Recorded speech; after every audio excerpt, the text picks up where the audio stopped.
تا دێت ڕێژەی هەژاری و بێکاری لە هەرێمی کوردستان بەرەو تەشەدە سەندن دەڕوات و حکومەتی هەرێمیش هیچ ڕێو شوێنێکی بۆ دەربازکردنی هاوڵاتیان لەو دۆخە سەختەی تێیدا نەگرتۆتە بەر، تەنانەت نەیتوانیوە موچەی فەرمانبەرانیشی دابین بکات. لەو کاتەوەی پەتای کۆرۆنا گەیشتۆتە هەرێمی کوردستان، بازرگانان و سەرمایەداران لە بەهاناچوونی هەژاران و خەڵکی کەم دەرامەت ڕۆڵی حکومەتی سێبەر و هەندێک جاریش شوێنگرەوەی حکومەتیان بینیوە.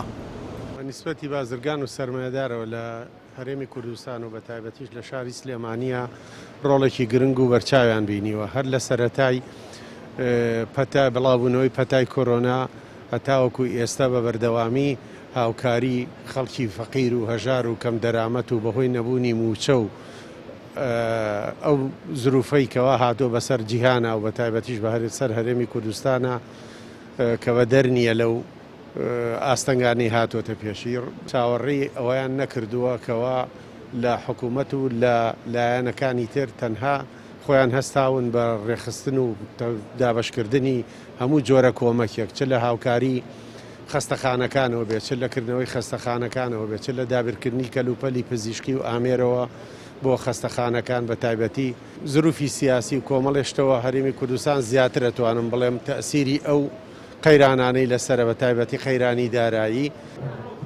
پارێزگاری سلێمانیش باز لەوە دەکات کە لەو سندوقەی دانرابوو بۆ کۆکردنەوەی هاوکاری بۆ خەڵکی هەژار تەنها 50,000 بەشە خۆراک بەشی پارێزگای سلێمانی بووە. بەڵێ لەو سندوقە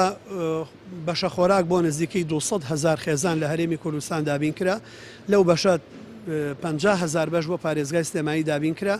و لە ڕێی یەکە کارجێڕیەکانەوە بە سەرپەرشتی ئەوان و بەڕێوەبەرایەتی چاودێری کۆمەڵایەتی و بەڕێوەبەرایەتی ئاسایش و فەرمانگە پەیوەندیدارەکانی ترەوە دابش کرا بەسەر ئەو خێزانانەی کە پێویستیان پێی بووە. ئێستا لە بەرنمەیەکی ترا لە ڕێی وەزارەتی کار و کاروباری کۆمەڵایەتیەوە بەرنمەیەکەیە بۆەوەی کە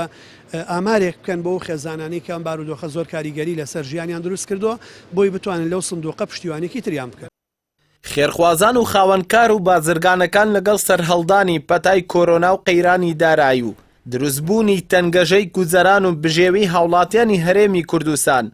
بە میکانیزم و ڕێگای جۆراوجۆر هاتنە سەرخەت و هاوکار بوون لە کەمکردنەوەی فشارەکانی سەر هاوڵاتیان، ئەوەی جێگەی پرسیاری هاوڵاتیانیشە. ئەوەیە دوای 29 ساڵ لە حکومڕانی و لە سایی ئابووری سەربەخۆ و فرۆشتنی نەوت بۆچی حکومەتی هەرێم قاسەکەی خاڵیە و چاو لە دەستی خەڵکی خێرخواز و سەرمایەدار و بازرگانەکانە.